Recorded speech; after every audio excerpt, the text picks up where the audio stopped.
Well, Razorback fans, that was an extremely disappointing season. Arkansas finishes 6-6 after losing to Missouri on Black Friday up in Columbia. What went wrong? We're going to talk about that as well as the next steps for the Razorback football team and also talk a little Razorback basketball and why Eric Musselman did nothing wrong. We'll talk about it all here on the Locked On Razorbacks podcast. You are Locked On Razorbacks, your daily podcast on the Arkansas Razorbacks. Part of the Locked On Podcast Network, your team every day.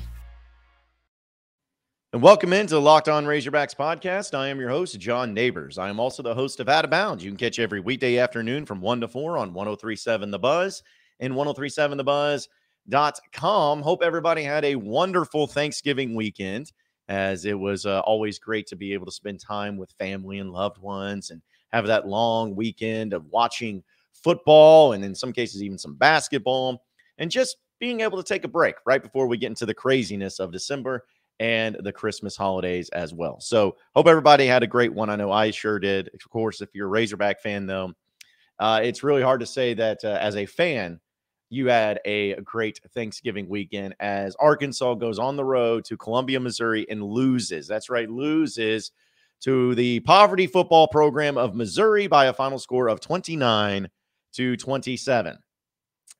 Arkansas finishes 6-6. So does Missouri. And you have now entered into a territory of quite the conundrum where Razorback fans in general don't really have any excitement right now or any encouragement, which seems so crazy from just a year ago how things have changed. But not even just a year ago, but just as the season has gone on, there has been back and forth times of encouragement, disappointment. And it even was just a couple weeks ago after Arkansas smoked Ole Miss in Fayetteville with KJ Jefferson being back 100% healthy. Everyone's like, there it is. There it is. That's what we needed. We needed to see KJ healthy. And when KJ's healthy, this team's a whole new animal.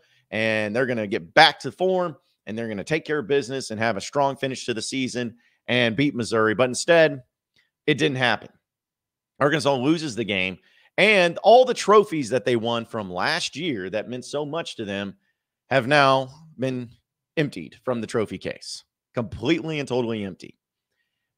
I'm not going to say it's a massive failure of a season, because a massive failure of a season to me would be Arkansas going 4-8, not making a bowl game, not have any decent or fun wins, like anything like that would be something that I would call a failure. This is disappointment. And there's no other way to chalk it up. There's no other way to look at it. Finishing 6-6 is not what this team should have done this year. And I know we'll talk a little bit about the game specifically too, because I think that there's some points that need to be brought up there and some complaints that I have too. But this team does not need to be 6-6. But you looked like a 6-6 team against Missouri. You looked like a team that was completely and totally outmatched, outcoached, outgunned, out-physicaled, out everything. With a Missouri team that, yes, has had a pretty good defense, but overall has not been a good team whatsoever. Arkansas is a more talented and better football team than Missouri. But the problem is that Arkansas had problems showing that many times this year, going up against their opponents that they knew that they were superior against or should have been superior against, but for whatever reason could not get it done. Now, KJ Jefferson in this game has a decent game in the passing game, 20 of 27, 212 yards and 2 touchdowns. He did have an interception there, which was a bad play, but he was sacked 7 times in this game. 7 times. Rocket Sanders, the guy goes 10 carries, 48 yards, also has a catch for a touchdown with 3 catches for 22 yards. But I am just blown away. I mean, there's a lot of complaints here. I'm just blown away in the fact that Rocket Sanders, according to the stats, ran the ball twice in the second half. Twice. Your running back that was good enough to be all SEC first team, good enough to get the regular season rushing title in the SEC, good enough to have one of the best running back seasons you would ever see at an SEC program. And he has 10 carries, and 2 of those came in the second half. Two carries to Rocket Sanders. But that's okay, though, because when you're on the goal line and it's 1st and goal from the 2, you can't punch it in for a touchdown. You know why? Because you run something really stupid. I don't even want to know what the play call was. I don't care about the title. But you run a play to where Trey Knox, the tight end, mind you, goes and sneaks right under center, takes the ball and tries to pile it in. And he doesn't get it. Who would have guessed? Wow. Incredible innovation there. I have been somebody who has been a huge fan. I wouldn't say a huge fan, but I've been maybe more defending Kendall Briles as the season has gone on, just because I felt like whenever the quarterback, KJ Jefferson, was 100% healthy, and Arkansas's offense was always much, much better than what people gave it credit for. And the stats showed that. Again, when KJ was healthy, Arkansas averaged 37 points a game. That's really great. They were a very balanced offense. They balanced 500 yards with 250 passing, 250 rushing. So they were really good in that way. But this game, there was no excuse for Arkansas to have the struggles that they did. They got smoked on the offensive line once again. Again, you got to give credit to Missouri's defense and their defensive front. They have a really good defense, but they got smoked, sacked 7 times. KJ Jefferson was in this game. Rocket Sanders averaged 4.7 yards a carry, but only had 10 carries. I don't know why. KJ Jefferson ran it 19 times. Rocket ran it 10. So how does that happen? I was very disappointed with the management. I was very disappointed with the overall going into the game and the mentality that this team had. It was just so dumb, where in the first half, the defense is getting cooked by a Missouri offense that's trash. They were getting cooked the entire time. They went out there and made Brady Cook look like Michael Vick. He ended up running. Brady Cook, the quarterback, ran for 138 yards in this game. He averaged 7.7 yards a carry. He threw for 242, looking like Michael Vick out there. But the offense actually brought it a little bit in the first half. They at least took the lead going into halftime. It was 21-20. Arkansas had the lead. But then the second half, it's almost like everything just changed, where suddenly the offense couldn't do squat, but the defense actually did a pretty good job of slowing down Missouri and making those adjustments. But it was too little too late. Arkansas had opportunities. They got the ball back late, where they could have had a chance to at least put Cam Little into field goal range and possibly give him a chance to win the game. I'm not saying he would win it for sure, but he would have a chance to. And Arkansas just wasn't able to capitalize. I'm extremely frustrated and disappointed. There's been times where it's been frustrating this year too, with some losses. I looked at some losses as in like the A&M one that, oh man, that was the one, oh, we should have had back. We should have won. Should have been not even close. But, maybe that was just a fluke. You lose to Bama, what it is. It's Bama. You lose to Mississippi State on the road. Well, it's your backup quarterback. Couldn't find a way to get it done. That's a tough loss too. And then you lose to Liberty at home because KJ Jefferson wasn't healthy and he looked terrible. And then you lose to LSU at home. Well, if KJ plays, then maybe you win. Like, there was always kind of a thing to where, call it an excuse, call it a reason, that you could look at every single game and say, well, if this happened, if that happened, if this was different, maybe it'd be better. Maybe there would have been a better chance. Whether you agree with it or not, that's just the case. But this one, there's none of that. There's none of that. KJ was healthy. For the most part, your team was healthy. Your offensive line was there. Your defense was there. I know Bumper Pool did not play, but Chris Pupal, I think, is a very serviceable guy to stick right in there. There's no excuse. And you knew what was on the line. You knew what they were playing for. And you lost. There's no excuse for this. Zero. And now comes a huge, huge offseason for Sam Pittman. There's a lot of people that have been tweeting at me talking about they want Sam Pittman fired. That's dumb. That's very dumb. That's not happening, nor should it happen. I think Sam Pittman deserves a chance to right this ship and get things back next year and make some moves to be able to get this team back next year. But losing 4 games this season by 3 points or less, that's just what the thing about this whole season really frustrates everybody. Is not to say that they should have won each and every one of those games, because we know that close games are just going to happen. But I mean, you're thinking about those games are the difference between going 6-6 and 10-2. It really is. And honestly, in all those games, you should have won them. You should have beaten A&M. You should have beaten Liberty. You should have beaten LSU. And you should have beaten Missouri. You should have won all 4 of those games. But you didn't. Because the difference in those games, and some of this we saw last year that we didn't see this year, the difference in those games becomes decision-making and playmaking. Where it's not just on the coaches. It's not just on one coach, a coordinator, or anything like that. And it's not just on one player. It's a collective effort. But when you have decisions and playmaking coming together in a positive way, you win those games. You win those games. But Arkansas didn't do that this year. 6-6 is how they finish. Losing to Missouri. And I know Missouri fans were getting all after Razorback fans and, talking about, how much Missouri's a better program than what Arkansas is. And I was just kind of laughing about that. I'm like, okay, listen, hey, you've had success. There's no doubt about it. But the difference is that Arkansas fans at 6-6 are pissed off, wanting to fire everybody. And you, Missouri, at 6-6, you give your coach a contract extension, and you guys are lighting up cigars. So if that doesn't show you kind of the difference between the two programs, I don't know what is. But terrible, disappointing, infuriating, frustrating, zero excuse for it. Things are going to have to change. I don't know what specific things have to change to just make this better overnight, but I do believe that things will change. Things will be made public here very soon, whether it's players or coaches leaving or players and coaches staying, whatever it may be. We're going to know a lot this week. In fact, we'll talk more about some of the things that are going to be happening next here in the Razorback football program in just a second. But first, folks, inflation's been killing us all. We know that Christmas is around the corner. We're going to be spending a lot of money, whether it's traveling, whether it's buying, groceries for food to get everybody fed around the Christmas table. Maybe it's the fact that we're going to be buying a lot of gifts for all the children. Whatever it is, we're going to be spending a lot of money. But luckily for you, there's a way to get money back for all those purchases, and it's the Upside app. That's why I use it, because no matter what, whether it's groceries, whether it's gas, whether it's going out, Upside is an incredible app for anyone that does the same thing.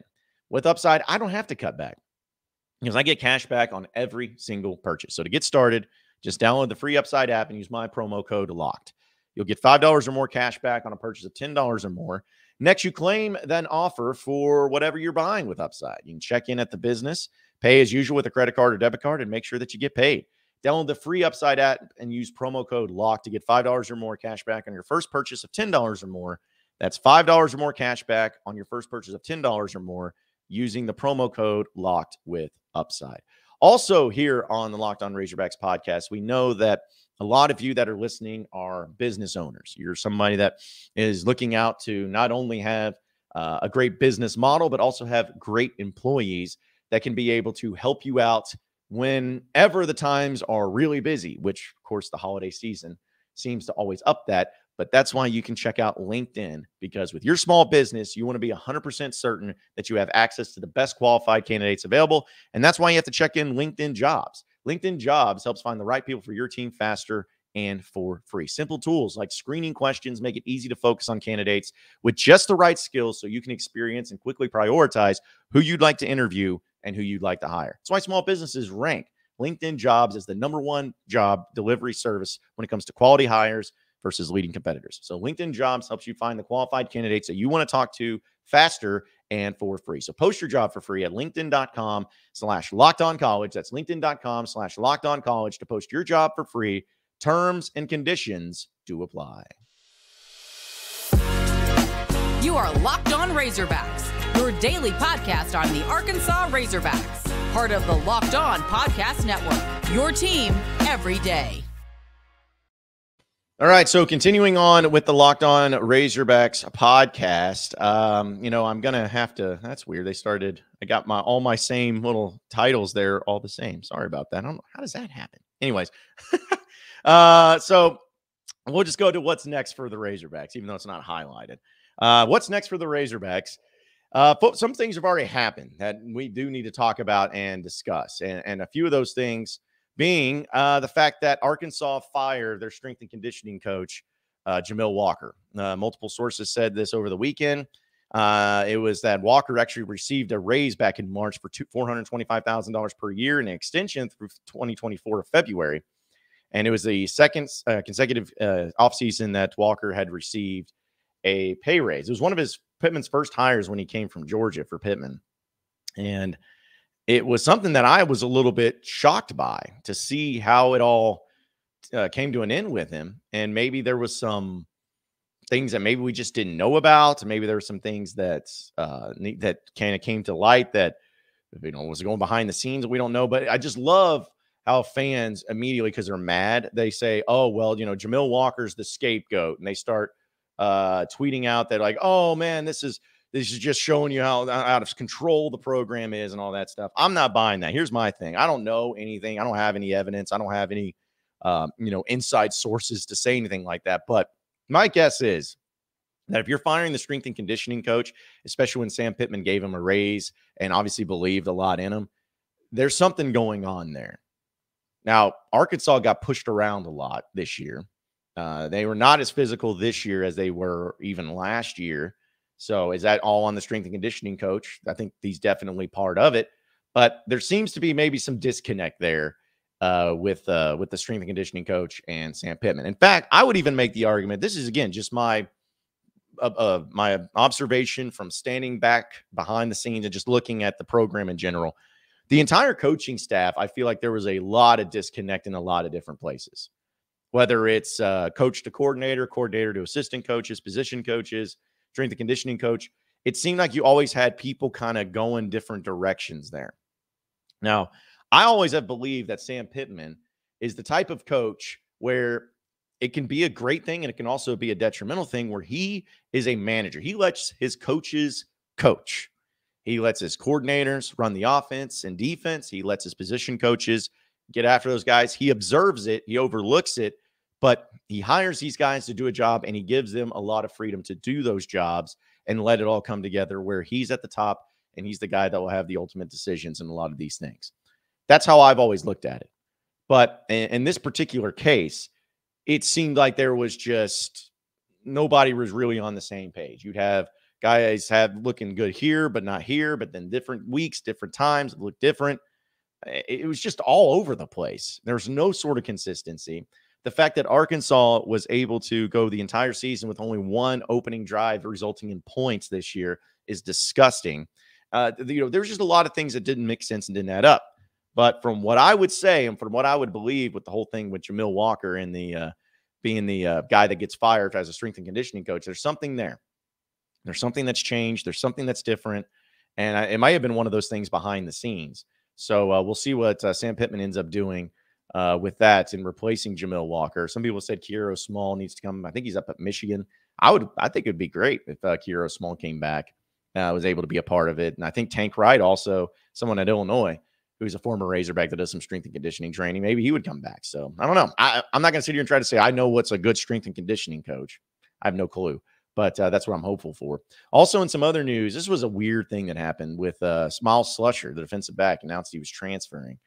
I don't really know how any of this makes sense. So we know that Miles Slusher got suspended for the LSU game after getting arrested. And if you saw the video, I thought that it was a little overzealous of the police officer there in Fayetteville to arrest people in that situation. But somebody who grew up in Fayetteville, somebody went to school at the U of A, there's a lot of overzealous Fayetteville police officers that love to get after students. So just saying, not every one of them. I love the police departments. I back the blue and everything, but there are some times where that type of thing does happen. So that was not ideal, but he got suspended. And then he came back and played against Ole Miss. So I thought, hey, okay, so he's back, he's playing, everything's good. Well, then on Wednesday, he was on Instagram. He turned his comments off, and it showed that he was in Tulsa, Oklahoma. It's like, well, okay, shouldn't you be like getting up there to Missouri? I was like, that looks weird. Well, then it was officially announced via the U of A right before the game started that Miles Slusher quit the team. He's not here.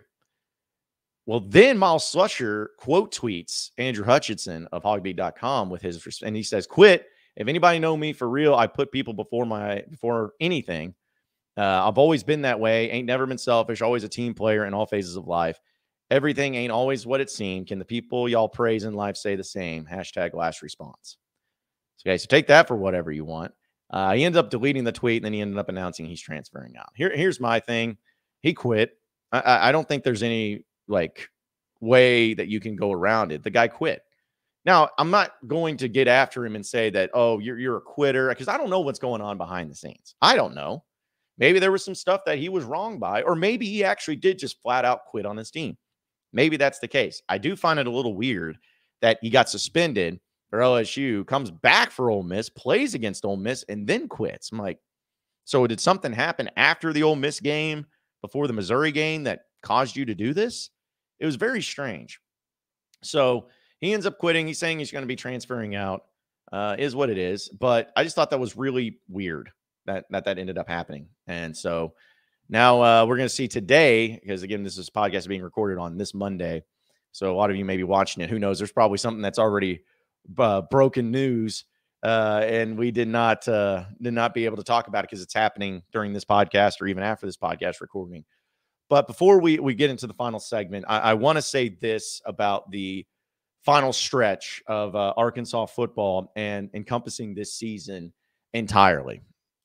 6-6 should not happen. Let me say that again.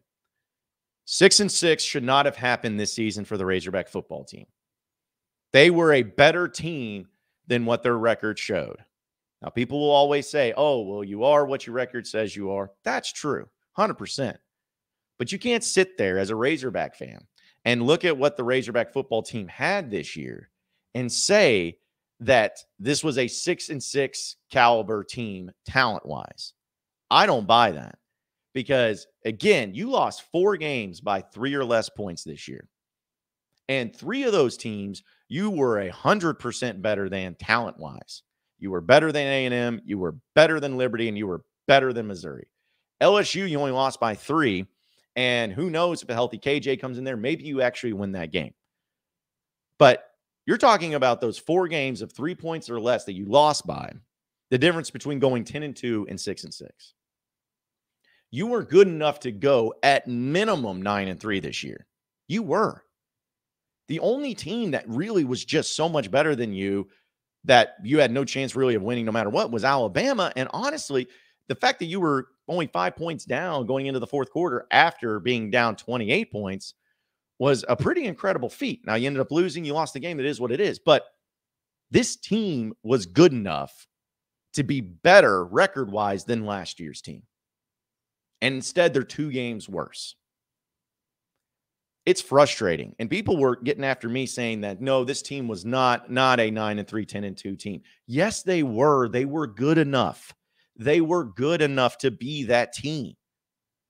But as I mentioned, playmaking, decision-making, those are the 2 things that separate you from being a 6-6 team and a 10-2 team.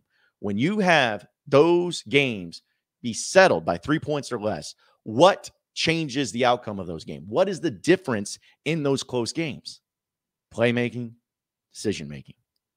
Arkansas in those games, for whatever reason, whether it was more about playmaking, whether it was more about decision-making, whatever it was, both of those things came into play and ended up costing Arkansas in those games.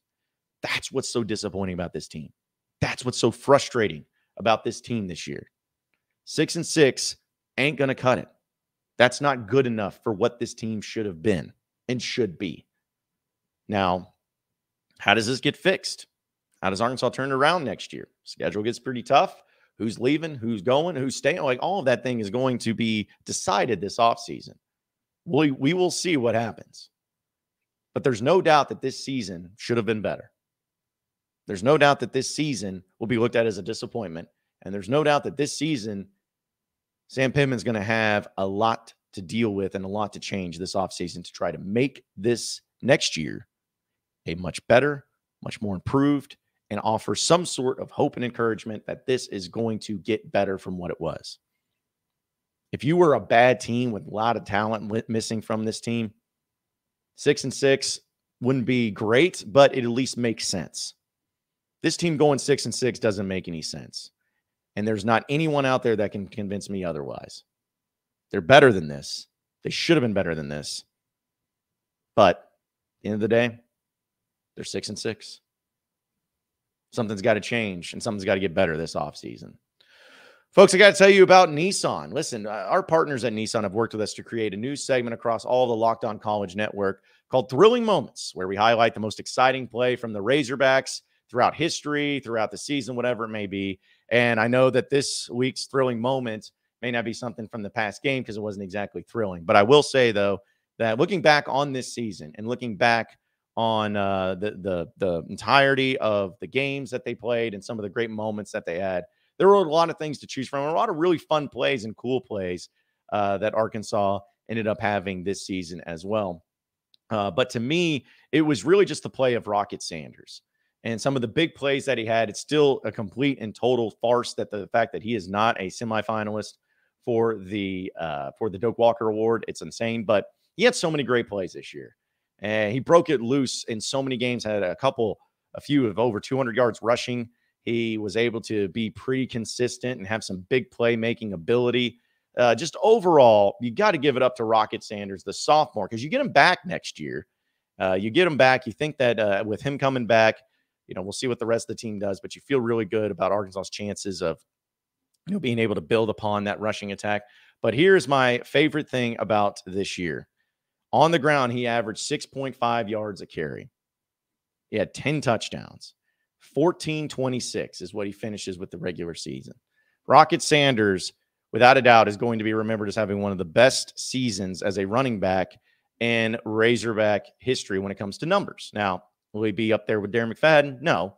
But there's no doubt that when you think back to all the great running backs, which Arkansas has had a lot of them, especially over the past 20 years, Rocket Sanders absolutely deserves mention, and he had a phenomenal season. I can't wait to see what continues to happen with him throughout next year. This segment has been inspired by the thrilling new designs featured across Nissan's lineup of vehicles. Pursue what thrills you in the all-new Frontier, Armada, and Pathfinder today. Available now at nissanusa.com. You are Locked On Razorbacks, your daily podcast on the Arkansas Razorbacks, part of the Locked On Podcast Network, your team every day. All right, so final segment of the Locked On Razorbacks podcast. We didn't talk much basketball, which Arkansas was able to take care of business, at least in some regard there in Maui. We talked about the officials kind of blowing the game against Creighton, but man, what an exciting game that one against San Diego State. Just incredible. Back and forth, Arkansas, when it goes to overtime, Kamani Johnson's the unsung hero.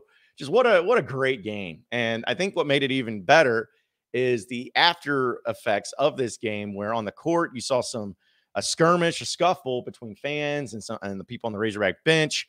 All I saw, the videos that we saw is that there was a fan from San Diego State that went onto the court and I was trying to fight, I guess, Musselman and the team.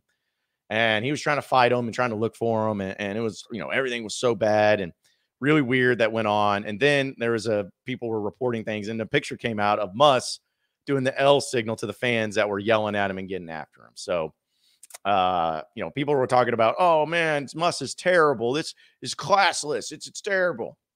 It's like, man, I love it. I love it. I love my coach doing that, because who cares? Like, you're Arkansas. You're going to get disrespected no matter what. People are going to not care about you no matter what. Show out a little bit and be a little overconfident when it comes to your basketball program, and talk some trash back. You're not letting anybody talk down to you because people will. You're like, oh, you're Arkansas. No, don't talk down to me. You took the L. That's what Muss threw it to him. So I loved it. I thought it was great. Some people were talking about how oh man, it's terrible for Arkansas, and this is something that shouldn't be happening, and I was just like, I don't care about any of that stuff, man. Like, who cares? They're not going to see San Diego State again unless it's in the NCAA tournament, something like that. They're a good basketball team, but either way, Muss ended up having to release a statement, which he says, quote, "We recently played a highly contested and emotional game against an exceptional San Diego State team. Shortly after the game, I and some members of our program responded with negative dialogue to a few San Diego State fans. I want to take this opportunity to apologize to San Diego State community, and especially to head coach Brian Dutcher, his staff, their excellent team, and their enthusiastic fans for this post-game interaction. We highly value and appreciate and respect our participation in the 2022 Maui Classic." I don't think he needed to apologize. I don't think there was anything to apologize for. I think things like that happen. Here's my thing, and we'll end the podcast on this. When it comes to things like that, interactions with fans, is it something you want to see all the time? No. But in basketball, trash talk is part of the game. There's a certain line you don't want to cross, but it's part of the game. Players do it. Coaches do it. Fans do it. It's back and forth, especially in that small, tiny little gym, like a high school gym. It's very close to where everybody's at. There's a lot of problems there that sometimes can happen when trash talk happens. But there's a line you don't want to cross when it comes to certain things. And how I look at it is that the team and the coaches never need to go into the stands, and the fans never need to go onto the court. Whenever one of those things happen, that's the one who crosses the line. If you can't handle trash talk, if you can't handle taking an L, then that's your problem. That's on you. But the second that you cross that line, you're at fault. So the San Diego State fan that crossed that line and ran onto the court, the multiple fans that did, they're the ones that are at fault in here. I don't think Muss is at fault. Muss talk trash. The fans talk trash. Players talk trash. It was trash talking. You should be able to handle trash talk. But when it becomes into that physical mode, or when you're trying to look to fight somebody by going onto the court, you're at fault. So that San Diego State fan, I think those fans need to apologize. They won't. I think that they need to be held accountable. They won't, because, it's all Muss because he's supposed to be to a higher standard. No, listen, you're the one that came onto the court. Muss didn't go into the stands. Players didn't go into the stands. You went onto the court. And when you go onto the court, that's on you. The onus is on you. So I don't think Muss should have apologized. I guess it's nice that he did for some, but hey, keep it going, keep winning. Can't wait to see what this basketball season has. And hey, who knows? Maybe we see Nick Smith finally play tonight. Man, won't that be fun? Appreciate everybody listening into the Locked On Razorbacks podcast. Be sure to like and subscribe to the podcast on iTunes or on Google Play. You can also get after me on Twitter at BuzzJohnNabors for any questions, comments, concerns that you may have. We'll keep it going from there. Same podcast time, same podcast channel tomorrow afternoon. Have a great day, everybody. We'll see you then.